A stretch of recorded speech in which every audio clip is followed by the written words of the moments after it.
ገጥመው ነበር። እነዚህ ፈተናዎች ደግሞ ለመሻገር በርካታ ስራዎች ተሰርተዋልና እንደ አጠቃላይ ምንድን ነበር በእነኚህ 7 ዓመታት በተለይ ከመጋቢት እስከ መጋቢት ባሉ ወራቶች የተከናወኑ ተግባራትና ስኬቶችን ያንሱልን? በጣም አመሰግናለሁ። አሁን ያነሳውን ነገር ለማየት የሁለቱንም ፈተናዎቹንም ድሎቹንም በሚዛኑ ማየት አስፈላጊ ስለሚሆን ከፈተናዎቹ ብንጀምር ፈተናዎቹ ምን ነበሩ፣ እነዛን ፈተናዎች ተሻግረን ምን ድሎች ተመዝግበዋል የሚለው ለመናገር መጀመሪያ ፈተናዎቹን ባነሳ ለተመልካችም ለእናንተም የተሟላ ፒክቸር ይሰጣል ብዬ ስለማስብ ነው።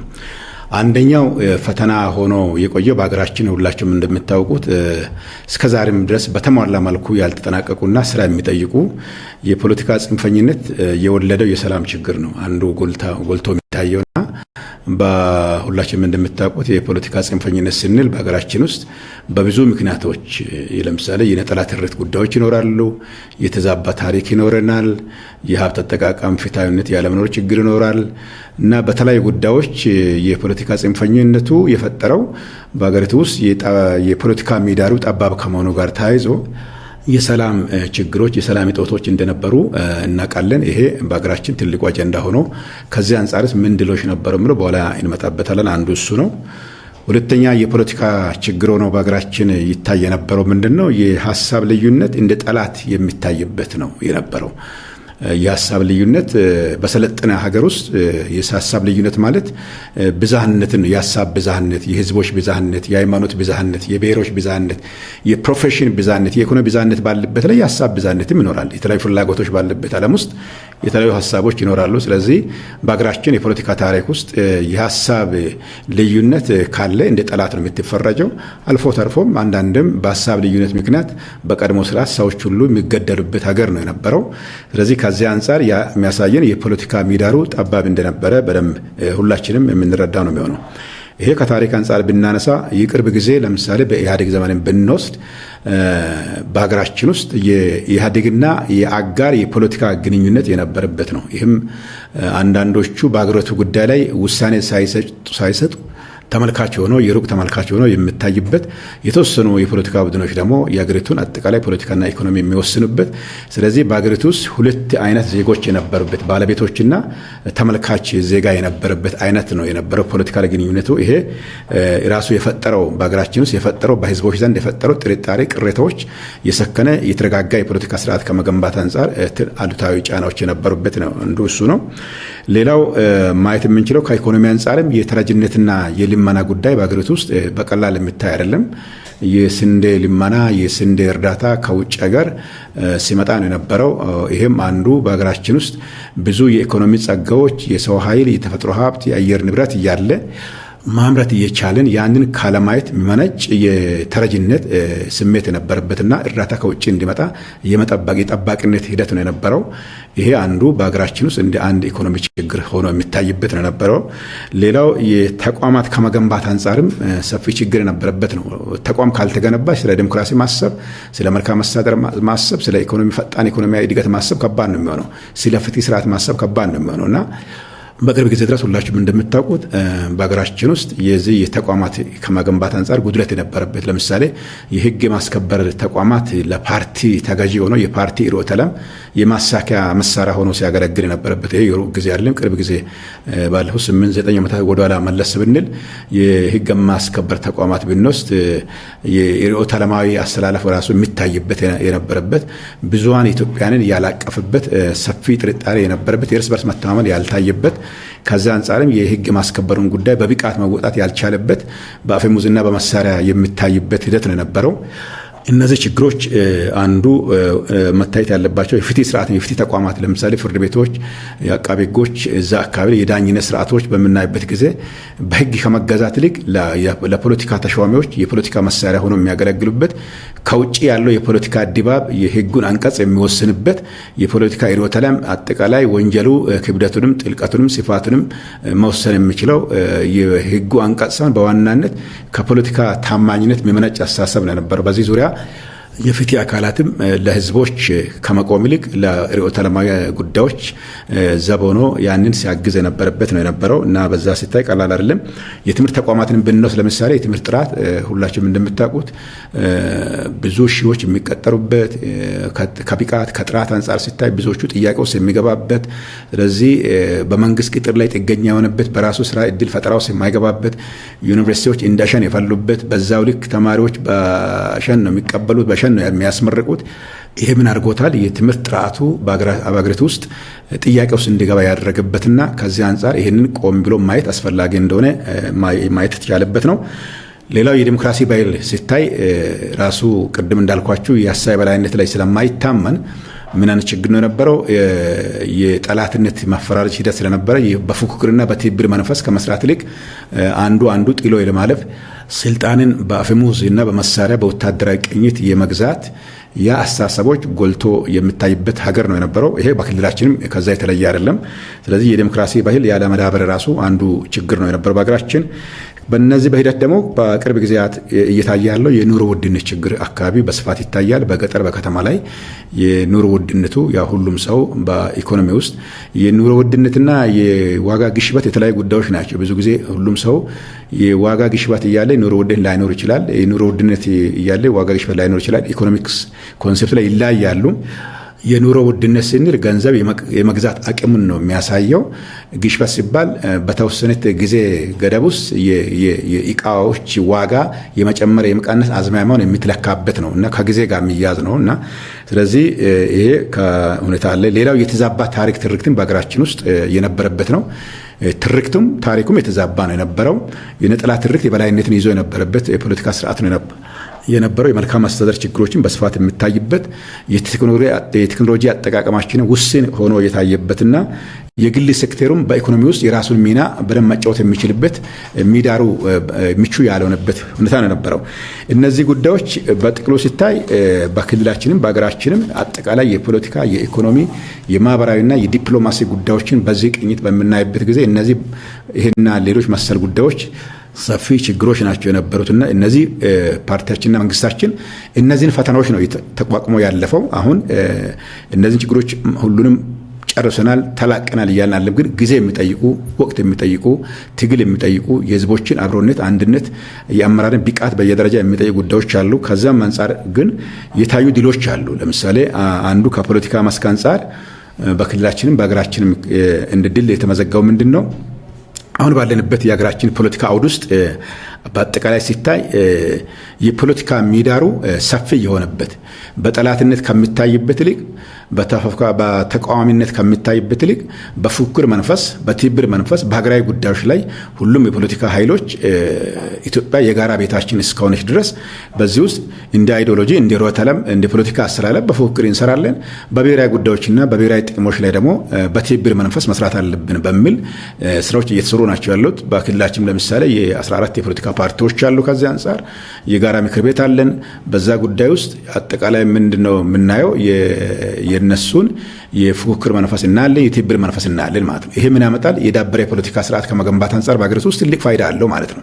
ስለዚህ በሀሳብ ላይ ነው እንጂ ክርክራችን ለአንዱ ጠላትነት ሊሆን የሚችልበት እድል የለውም ማለት ነው። ይሄ ትልቅ የፖለቲካ ድል ነው ብለን የወሰነው። ይህ ተጠናክሮ መቀጠል እንዳለበት፣ በቀጣይም በሀገሪቱ ውስጥ ዘላቂ ሰላም ለማምጣት፣ ዘላቂ ዲሞክራሲያዊ ስርዓት ለመገንባት፣ ፍትህ ስርዓት ለመገንባት፣ ቅድም የምንላቸው ሀገረ መንግስትና ብሔረ መንግስት ስርዓትን ለመገንባት ከሚኖረው ፋይዳ አንጻር የተፎካካሪ ፓርቲዎችና ገዢ ፓርቲ ተቀራርቦ በሀገራዊ ጉዳይ ላይ በጤናማነት በመተሳሰብ የሚሰሩበት ስርዓት ላይ ነው ያለነው። ይህ ከዚህ አንጻር አንዱ ትልቅ ድልና ስኬት ነው ብለን ነው የምናየው። ቀጣይ ስራ የሚጠይቁ ነገሮች ግን አሉ። አሁንም የፖለቲካ ስርዓታችን፣ የፖለቲካ ባህላችን፣ የዲሞክራሲ ስርዓታችን ተገንብቷል፣ ያለቀለት ነው የምንልበት ምዕራፍ ላይ አልደረሰንም።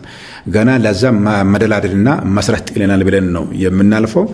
ከዚህ ባለፈም በኢኮኖሚ ዘርፍም ላይ አሁን እየታዩ ያሉ ለውጦች ስንመለከት ቅድም የተረጅነት ችግር ነው ብለናል፣ የስንዴ ልመና ብለናል፣ በውጭ ኢኮኖሚ ላይ ጥገኛ የመሆን ጉዳዮች ይታያል ብለናል። ይሄም ሆኖ ግን አሁን ባለንበት ከተረጅነትና ከልመና ለመላቀቅ በሀገር ደረጃም በክልላችንም ትልቅ መጠነ ሰፊ ስራ ነው የተሰራው። አባቶቻችን ሁላችንም እንደምታውቁት የመጀመሪያ ምዕራፍ አርበኝነት ላይ ኢትዮጵያ ሉዓላዊነትን አስከብሮ ከውጭ ወራሪ ኃይሎች ተከላክለው አሁን ላለንበት ትውልድ በዓለም ደረጃ በአፍሪካ ደረጃ ኢትዮጵያ ከቀኝ ግዛት ነፃ የሆነች በራሷ የምትተማመን በዓለም አደባባይ ላይ በኩራት የምትናገርበት ሀገር እንድትሆን ያደረጉት አባቶቻችን ናቸው። ይሄ የመጀመሪያ የአርበኝነት ምዕራፍ ነው። አሁን ያለንበት ምዕራፍ እሱን አይደለም የሚጠይቀው። አሁን ያለንበት ከተረጂነት የመላቀቅ ከድህነት በመላቀቅ የኢኮኖሚ ሉዓላዊነታችንን ማረጋገጥ በሚያስፈልግበት ምዕራፍ ላይ ነው ያለነው። አሁን ያለው ትውልድ አሁን ያለው አመራር ይህንን የኢኮኖሚ ሉዓላዊነት በምግብ ራስ የመቻል ጉዳይ የምግብ ሉዓላዊነትን የማረጋገጥ ጉዳይ ሉዓላዊነታችንን የተሟላ ያደርገዋል ማለት ነው። ሉዓላዊነታችንን የተሟላ ያደርገዋል። ስለዚህ አሁን ባለንበት ወቅት ላይ ኢትዮጵያ ብዙ ጸጋ አላት። የቅድም ያነሳናቸው የተፈጥሮ ሀብት አለን፣ የሰው ኃይል አለን። የአየር ንብረቱ ለዛ ለግብርና ምቹ ነው። እንደውም ሰርቲን መንስ ኦፍ ሰንሻይን ነው የሚባለው በዚህ ዙሪያ ላይ። ስለዚህ ኢትዮጵያ አሁን ባለንበት ምዕራፍ ላይ ኢትዮጵያ ከራሷ አለፋ ሌሎች ምግብ ሰብሉን ኤክስፖርት ማድረግ የምትችልበት ቁመና ላይ ደርሳ ነው ያለችው። ይህንን የበለጠ ከማጠናከር አንጻር በሀገር በቀል የኢኮኖሚ ማሻሻያ ማዕቀፍ ውስጥ በማክሮ ኢኮኖሚ ማሻሻያ ውስጥ ሆነን ምን ስራዎች እንዳሉ አንዱ ከኢኮኖሚ ለውጥ አንጻር የታየበት ነው። ግን አሁንም ቅድም የምንላቸው የኑሮ ውድነት ጉዳዮች የአምራች ዘርፉን የማጠናከር ጉዳዮች ባላጣበታለሁ። ከዛ አንጻር በርካታ ለውጦች እንዳሉ ተስፋ ሰጪ ለውጦች እንዳሉ በጅምር ደረጃ ለማየት ሞክረናል። ይህ ብቻም አይደለም። የብዝሃ ዘርፍ ኢኮኖሚ የሚባለው ብዙ ጊዜ የታዳጊ ሀገራት የኢኮኖሚ እድገት ላይ ብዙ ጊዜ የግብርና ኢኮኖሚ ነው ሚናውን እየተወጣ የሚኖረው። ይሄ ተፈጥሯዊ ነው። በአንድ ጊዜ ኢኮኖሚውን ከግብርና ዘለ ግብርናውን ረስተ አምራች ዘርፉን ወይም ኢንዱስትሪውን ይገነባሉ ለማለት ራሱ ተፈጥሯዊ ውደት ይጠብቃል። ኢኮኖሚክ ሳይክል የሚባለው አንዱ ነው። ከዚህ አንጻር አሁን ባለንበት ሁኔታ ላይ የብዝሃ ዘርፍ ኢኮኖሚ መገንባት አለብን። ግብርና አንዱ ነው። የማኑፋክቸሪንግ አምራች ዘርፉ ሌላኛው ነው። የቱሪዝም ሴክተር አለ፣ የማዕድን ሴክተር አለ፣ እንዲሁም የአይሲቲ ዘርፎች አሉ። በእነዚህና በሌሎች መሰለው የከተማ ልማት እንቅስቃሴዎች አሉ። አሁን የተጀመሩ ከተሞችን የመቀየር የመለወጥ ለነዋሪዎቹ ምቹ የማድረግ ስራዎች በሁሉም ክልላችን አካባቢዎች በሀገራችንም እየተሰሩ ናቸው ያሉትና ስለዚህ ይሄ በድምሩ ሲታይ እንደ ለውጥ የታየው አሁን የብዝሃ ዘርፍ ኢኮኖሚን በአገሪቱ ውስጥ የመገንባት ጉዳይ ላይ ሁሉም ኢኮኖሚ ዘርፎች ቅድም ያነሳናቸው ዘርፎች ተመጋጋቢ ሆነው ለኢኮኖሚ ለውጥ ለኢኮኖሚ ሽግግር ዘላቂ ኢኮኖሚ የተሟላ ብልጽግና ሁለንተናዊ ብልጽግና ለማረጋገጥ በምንሄድበት ጉዞ ላይ ሁሉም ሴክተር የበኩሉን ድርሻ እንዲወጣ በማድረግ ረገድ ጅምር ስራዎች አሉ። ከዚህ አንጻር የተወሰኑትን ለማንሳት ያህል አሁን በግብርና ላይ የሌማት ትሩፋት የበጋ መስኖ ስንዴ ማምረት ጉዳዮችን ብናነሳ ለውጦች እየታዩ ናቸው ያሉት። ድሮ በአመት አንዴ ወይም ሁለቴ ነው የሚመረተው። አሁን ግን በአመት ውስጥ 4 ወቅቶች አሉ። ከአራቱን ወቅቶች ማምረት የምንችልበት ምዕራፍ ላይ ደርሰናል ማለት ነው። በዘንድሮ ኢቨን በጸዳይ ወቅት ላይ ድሮ ተሰምቶ ታይቶ በማይታወቅ መልኩ በሚሊዮኖች የሚገመት የምርት አምርተን የሸጠንበት ሁኔታ ነው ያለው። ይሄ ትልቅ ለገበያ ማረጋጋት የምንበለው ለውጭ ኤክስፖርት የምንበለው በሀገር ውስጥ ኢኮኖሚ የተረጋጋ ኢኮኖሚ ከመፍጠር አንጻርም የአጠቃላይ የግብርና ወቅቶችን ምርታማ በማድረግ ረገድ ለአዲስ ለውጥ እይታ ነው እየታየ ያለው ነው። ለምሳሌ በክልላችን አንዱ ምሳሌ ልናነሳ የምንችለው የሀላባ ዞን ላይ ለምሳሌ ብንወስድ የስንብጣ ጉዳይ ብዙዎቻችሁ አይታችሁታል። ይሄ ስንብጣ እንደምታውቁት በኢትዮጵያ ስምጥ ሸለቆ ውስጥ ነው የሚኖረው። ያ አካባቢ በጋ ከመጣ በድርቅ በአውሎ ነፋስ ነው የሚታወቀው። ዝናብ ከመጣ ደግሞ በጎርፍ ነው የሚታወቀው። በዛ አካባቢ ላይ የማምራት ጉዳይ የሚቻልና የሚታሰብ አልነበረም። ቅድም እንዳልኳችሁ ከውጭ ስንዴ እርዳታ ሲመጣ ያንን ነው ሲጠብቅ የነበረው እዛ አካባቢ ብዙ ጊዜ የሚታወቀው። አሁን የታሪክ ቀርቶ ቅድም ያልኳችሁ የጸጋዎችን በመጠቀም ህብረተሰቡ በዛ አካባቢ ላይ በአመት 2-3 ማምረት የሚችልበት በ30 በ20 ሜትር ላይ ውሃ እያለ በስራብ እንደነበረ ከቅርብ ጊዜ ከ2-3 ዓመታት ወዲህ ትልቅ አምራች አካባቢ ሆኗልና እነዚህና ሌሎች መሰል አካባቢዎች ላይ በእንደዚህ አይነት መልኩ በእንስሳት ለምሳሌ በክልላችን ላይ በግብርና መንደር የዶሮ መንደር፣ የማር መንደር፣ የወተት መንደር እያለን ኦልሞስት አዳዲስ መንደሮች እየተፈጠሩ ናቸው ያሉት። በተፋሰስ ልማትም አካባቢ የሚዛን የመጠበቅ ጉዳይ ኢኮሎጂን ከመጠበቅ አንጻር የምንሰራቸው ስራዎች አሉ። እነዚህና ሌሎች መሰል ስራዎችን በማጠናከር በግብርና እንቅስቃሴ ውስጥ ክፍለ ኢኮኖሚ ላይ ትልቅ ለውጥ ማምጣት የተጀመሩ ከዘርፈ ብዙ ስራዎች አንዱ እሱ ብለን የወሰንነው። በአምራች ዘርፍም በክልላችን አሁን ገና ብዙ መስራት አለብን። ይሄ ክልል ሁላችሁም እንደምታውቁት ማዕከላዊ ክልል ነው። ጂኦግራፊካሊ ቅርብ ነው። ነው። ለማዕከላዊ ኢትዮጵያም ለዓለም ገበያም ቅርብ ቦታ ነው ያለው። ስለዚህ ይህንን እድል በመጠቀም አምራች ዘርፉ ወደዚህ ኢንቨስትመንት በመሳብ ትልቅ ስራ መስራት እንዳለብን ታሳቢ የተደረጉ ስራዎች እየተሰሩ ናቸው ያለው። እነዚህ ስራዎች ደግሞ በጥቅሉ ሲታይ የኑሮ ውድነትን ለመቀነስ ለመቀየር ትልቅ አቅም ሆኖ ሊያገለግል እንደሚችል በደንብ መውሰድ ይቻላል።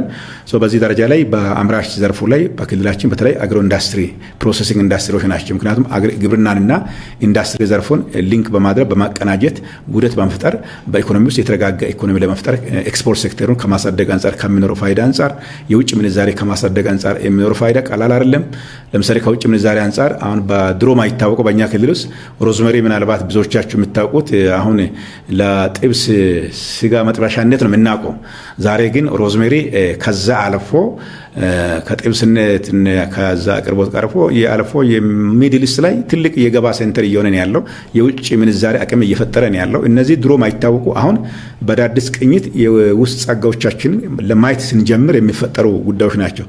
ልክ እንደ ስንብጣም ማለት ነውና በዚህ ደረጃ ከግብርና እነዚህን ወደ ኢንዱስትሪላይዝ የማድረግ ጉዳይ ወደ ግብርና እና ኢንዱስትሪ ሊንኬጅ በመፍጠር ምርታማነትን የማሳደግ ጉዳዮች ከዚህ አንጻር ሊሰሩ የሚችሉ ናቸው። ሌላ በቱሪዝም ሴክተር ላይ ነው። በሀገራችንም በክልላችንም ከዚህ አንጻር ስራዎች እየተሰሩ ናቸው ያሉት። አሁን በሀገር ደረጃ ላይ የቱሪዝም ሴክተሩ ያው አይታችኋል። ድሮ ባህልና ቱሪዝም ነው የሚባለው። አሁን ቱሪዝም ሚኒስትሪ ተብሎ የቱሪዝም መዳረሻዎችን በአገሪቱ ላይ በተለያዩ የክልል ሀገራችን አካባቢዎች ተሰርተው ዛሬ ብዙ ቱሪስቶች መምጣት የሚችልበት ለብዙ ቱሪስቶች መዳረሻ የሆነበት የሀገር ገጽታ እየቀየረ ያለበት ስለዚህ ኢኮኖሚንም በዛው የውጭ ምንዛሬም በዛ እያደገ የመጣበት ሁኔታ ነው ያለው። ቱሪዝም ሴክተሩ አጠቃላይ ለሀገር ኢኮኖሚ ለጂዲፒም እድገት ትልቅ አስተዋጽኦ እያበረከተ እንዳለ ይሄንን መዳረሻ እነዚህን መዳረሻዎች በእኛም ክልል ውስጥ ተደራሽ ከማድረግ አንጻር በሆቴል ቱሪዝም ላይ ስራ መስራት እንዳለብን እቅዶች ታቅደው አሁን በሁሉም አዳዲስ 7 ክልሎች አሉ 7 ክላስተሮች አሉ በክልላችን። በእነዛ አካባቢ ቢሮዎች እየተገነቡ ናቸው፣ አሁን ተጀምረዋል። እነዚህ ቢሮዎች ተገንብተው ቀጥሎ ሆቴሎች አብረው ይሰራሉ። የሆቴሎች መገንባት የቱሪዝም አቅምን የማሳደግ ጉዳይም አብሮ ሊመጣ የሚችል መሆኑን በዛ የማየት ጉዳይ ነው የሚሆነው። ከዚህ አንጻር በክልላችንም ስራዎች እየተሰሩ እንዳለ የፖቴንሻሉ ለይተናል። ምን አይነት ቦታዎች እንዳሉ በክልላችን ውስጥ ሀይቆች አሉ፣ ሸለቆች አሉ፣ ተራራዎች አሉ። አሁን በጉራጌ ዞን ላይ ባለፈው ሁላችሁም ያያችሁት ይሄ ጆፈሮ የምንለው በጣም ትልቅ የቱሪዝም መዳረሻ ሊሆን የሚችል እኛም እንደ ጸጸት የወሰነበት እስከዛሬ ይሄንን የህዝብን ታሪክ የህዝብን አቅም የህዝብን የገጠር ልማት ማቀፍ ሲባል ነው በጣም እኛም ማወቅና በደም ማየት የቻልነው አይናችን የተገለጠውና እነዚህ ነገሮች ራሱ የቱሪዝም መዳረሻ ነው የሚሆነው። ለምሳሌ ኮንሶ ቢትወስዱት የኮንሶ እርካን በዓለም ቅርስነት በዓለም ላይ በቅርስነት ተመዝግቧል፣ ለቱሪዝም መዳረሻ ሆኗል ማለት ነው። እኛም የማይተናነስ ቅርሶች እዚህ አካባቢ እንዳሉ አመራሩ አጠቃላይ ተገንዝበን መስራት እንዳለብን ለቱሪዝም ከሚኖረው ፋይዳ አንጻርም ጭምር ለልማት ብቻ አለ ለቱሪዝም ከሚኖረው ፋይዳ አንጻር ወስደን መስራት እንዳለብን የሚል ነገር ሰርተን እየሰራን ያለ ነው። ይሄ በእቅድ ተይዟል። በቅርቡም ትልቅ መድረክ ይፈጠራል ተብሎ ይጠበቃል በክልላችን ላይ በዛ አካባቢ ያለውን ጉዳይ ሌሎችም ከዛ ትምህርት እንዲወስዱበት የቱሪዝም መዳረሻ እንዴት ማድረግ እንዳለብን የህዝቡን እሴቶችን በዓለም አደባባይ ላይ የማሳወቅ ስራ እንሰራለን የሚል ትልቅ ክልላዊ ንቅናቄ መድረክ ይፈጠራል ብለን እንጠብቃለን። ይሄ አንዱ ነገር ነው። ሌላው በከተሞች ልማት አካባቢ ላይ ከብዝሃ ዘርፍ አንጻር አሁን ኮሪደር ልማት አይታችሁታል። በኮሪደር ልማት ውስጥ ትርጉሙ ሰፊ ነው። አንዱ እንደተባለው የቱሪስት መዳረሻም ይሆናል። ምናልባት ሰምታችሁ ከሆነ አሁን የደቡብ አፍሪካ፣ የኬንያ፣ የናይጄሪያ የተለያዩ አፍሪካ ሀገራት ጋዜጠኞች አዲስ አበባን በአሁኑ ጊዜ ላይ እያስታወቀች ነው ያለው። በጣም እያስታወቁ ናቸው። ለምንድን ነው ያመጣው? ከተማውን ገጽታ የመቀየር ጉዳይ የመጡ መሪዎች የመጡ የዓለም አቀፍ ዲፕሎማቶች አዲስ አበባ ካድሮ በብዙ መልኩ ገጽታ ተቀይራለች። የአዲስ አበባ ተሞክሮ አምጥተናል። በእኛ ክልል በሆሳዕና ጀምረናል፣ በቡታጀራ ጀምረናል፣ በሌሎችም ከተሞች ላይ ጀምረናል። የኮሪደር ልማት የምንለው በዚህ ውስጥ የመንገዱ ብቻ አይደለም የመሰረተ ልማቱ ብቻ አይደለም፣ ለማህበረሰቡ ለነዋሪዎች ምቹ የከተማ ጽዱ የከተማ የመፍጠር ጉዳይም ቀላል የምታይ አይደለም። ሰስቴኔብል ዲቨሎፕመንት ዘላቂ ልማት ማዕቀፍ ውስጥ ሊታይ የሚችል ነውና የከተማውን ገጽታ በመቀየር የስራ ዕድል በመፍጠር ላይ ቴክኖሎጂ በማብራት ለምሳሌ በኮሙኒኬሽን በተለይ መሰረተ ልማት ላይ በመናፈሻ ቦታዎች ላይ የተለያዩ ቴክኖሎጂዎችን የመጠቀም ጉዳይ ከዚህ አንጻር የከተሞች ገጽታ የመቀየርም አንዱ ከዘርፈ ብዙ ልማት ኢኮኖሚ አንጻር የሚታይ ሆኖ ነው የሚታየው። ሌሎች በአይሲቲ ዘርፍም አገልግሎቶቻችን ማዘመን አለብን ብለን ጀምረናል። የአገልግሎት አሰጣጥ በማዘጋጃ ቤት ላይ፣ በንግድ ላይ፣ በገቢ ላይ እንዲሁም በመሬት አሰጣጥ ላይ በሌሎችም ጉዳዮች ላይ አገልግሎት አሰጣጦቻችን ዘመናዊ መሆን አለበት። ህብረተሰቡ የሚማረር መሆን አለበትም። ስለዚህ የግድ በአካል መገኘት የለበትም። ባለበት ሆኖ አገልግሎት ማግኘት የሚችልበት በአይሲቲ የማዘመን ስራ በሚል በዚህ ማዕቀፍ እየሰራን ያለ ነው። የዚህ ኢትዮ ኮደርስ በሚለው ላይ ክልላችን በሀገራችን ደረጃ 5 ሚሊዮን ከዛ እኛም ጋር ብዙዎች እንደም እንደ ሀገር ሁለተኛው ሶስተኛ ደረጃ ላይ ያለነው። ከዚህ አንፃር እነዚህ ተማሪዎች ወጣቶችን በማሰልጠን ይሄ ከስራ ዕድል ፈጠራ አንፃር ትልቅ ነገር ነው ብለን ነው የምንወስደው። በአጠቃላይ ይሄ በኢኮኖሚ ዘርፍ ላይ በጅምር ደረጃ በክልላችንም በሀገራችንም የታዩ ለውጦች ናቸው። የቀደሙን ችግሮች በማስተካከል ማለት ነው። ሌላው ከዲፕሎማሲ መስክም የተመዘገበው ለውጥ አንዱ ትልቅ ለውጥ ነው። ከመጋቢት እስከ መጋቢት በሚለው ላይ አንዱ ለውጥ የዜጎችን ክብር የማስጠበቅ ጉዳይ አይታችሁት ከሆነ ከሳውዲ አረቢያ ለምሳሌ ብዙዎች ይመጣሉ። ዜጎቻችን ባያሉበት ሀገር ውስጥ መቸገር የለባትም። ካሉበት ሀገር መንግስታት ጋር በመነጋገር እዛዎች የምንፈታቸው ችግሮች ይኖራሉ። እዛ ለመኖር የማስችል ሁኔታ ከተፈጠረ ደግሞ ከነዛ ሀገር መንግስታት ጋር በመነጋገር ዜጎቻችን ወደ ሀገራቸው ተከብረው መኖር የሚችልበት ወደ እናት ሀገራቸው የሚመለሱበት ሁኔታ እየተፈጠረ ነው ያለው። ከዚህ አንጻር ውዝፍ ስራዎች አሉ፣ ማይናቁ ስራዎች አሉ። በሚድልስ በደቡብ አፍሪካ ላይ ትልቅ ስራ ይብር ከኛ ክልል አንጻር ለምሳሌ የደቡብ አፍሪካ ጉዳይ በጣም ትልቅ የዲፕሎማሲ ስራ የሚጠይቅ ስራ ነው ሆኖ ነው ያየነው።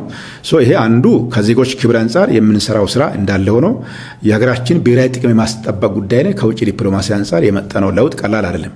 በሰሜኑ ጦርነት ላይ ያመጣነው የዲፕሎማሲ አሸናፊነታችን፣ በህዳሴ ግድብ ላይ ያመጣናቸው አሸናፊነታችን፣ አሁን የተጀመረው የባህር በር መኖር አለባት ኢትዮጵያ 120-130 ሚሊዮን ይዛ ግን የባህር በር ሊኖራት ይገባል፣ ታሪካዊ ህጋዊ መሰረትም አለ በሚል የጀመርናቸው ይሄ ትውል ደግሞ የኔ ያሳካል ብለን ነው የምናምነው። ከዚህ አንጻር በዲፕሎማሲ መልክ ሁሉም ከጦርነት ውጪ በሰላማዊ መንገድ ኢትዮጵያ ያቀረበችው ጥያቄ ተገቢ ነው የሚል ዓለም አቀፍ እውቅና የተሰጠበት ሁኔታም እንደ ቀላል የሚታይ አይደለምና በድምሮ ሲታይ እነዚህ ነገሮች ትልቅ ነገር ነው። ሌላው በትርክት ላይ ቅድም እንደ ነጠላ ትርክት ነው በሀገራችንን ሲያናውጥ የነበረው ለሰላም ጸር ሆኖ የነበረው እሱ ነው። ይሄንን አስተሳሳሪና አሰባሳቢ የጋጅ ትርክት ብሔራዊነት ትርክትን በሀገሪቱ ውስጥ በክልላችን ውስጥ ከመገንባት አንጻር በርካታ ስልጠናዎች ሰጥተናል። ይሄንን ወደ አመራሩ ወደ አባሉ ወደ ህዝቡ በሂደት እያሰረጸን ህዝቦች በአይምሯቸው ውስጥ ስሜታቸው ውስጣቸው የነበረው የነጠላ ትርክት አስተሳሰብ ከውስጥ ወጥተው የጋጅ ትርክት ብሔራዊነት ትርክትና አሰባሳቢና አስተሳሳሪ ትርክቶች የጋራ ትርክት ሆኖ ኢትዮጵያን በጋራ ማሳደግ የምንችልበት ህዝቦች በጋራ የሚኖርበት ህዝቦች በጋራ ተቀራርበው በአንድነት በመደጋገፍ በመተሳሰብ በወንድማማችነትና በኢታማማችነት እሴት የሚኖርበት ሀገርና ክልል እንዲሆን ትልቅ ስራ እየተሰራ ነው ያለ። ይሄ ከትርክት ጋር ተያይዘው ያለው ጉዳዮች ናቸው። ምክንያቱም ለፖለቲካም ትልቅ እንቅፋት ሆኖ ኖሯል። ይሄ ጉዳይ በኢትዮጵያ ውስጥ ስልጣን በአፈሙዝ የማዝም ምስጢሩ አንዱ የትርክት ጉዳይ ነው። ከዚህ አንጻር በሀገራችን ውስጥ የበላይ በታች የሚባል ነገር የለም። ሁሉም ኢትዮጵያውያን ለሀገሪቱ ወሳኝ ናቸው፣ አስፈላጊ ናቸው፣ ዋጋም የከፈሉ ናቸው።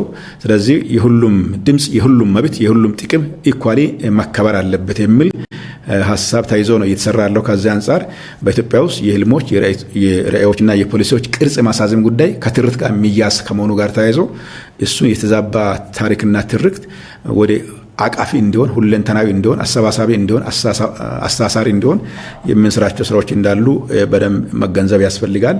በአጠቃላይ ሲታይ በዚህ ማዕቀፍ ውስጥ የሚታዩ ለውጦች የሚታዩ ውጤቶች ባለፉት ከመጋቢት እስከ መጋቢት በተባለው ጉዳዮች ላይ በደንብ ማየት የቻልንበት ሁኔታ ነው ያለውና እነዚህ ናቸው በእኔ በኩል ያሉት። የማዕከላዊ ኢትዮጵያ ክልል ብልጽግና ፓርቲ ቅርንጫፍ ጽሕፈት ቤት ኃላፊ ዶክተር ዲላሞ ቶሬ በአጀንዳነት ያዝነው ባለፉት 7 ዓመታት እንደ ክልልም እንደ ሀገርም በተመዘገቡ ጉዳዮች ላይ ሰፋ ለማብራሪያ ሰጥቷል። ስለ ጊዜው ከልብ አመሰግናለሁ። መልካም ቀን። እኔም አመሰግናለሁ። የተከበራችሁ ተመልካቾች የብራይነት ድምጽ ከሆነ ከደቡብ ሬዲዮ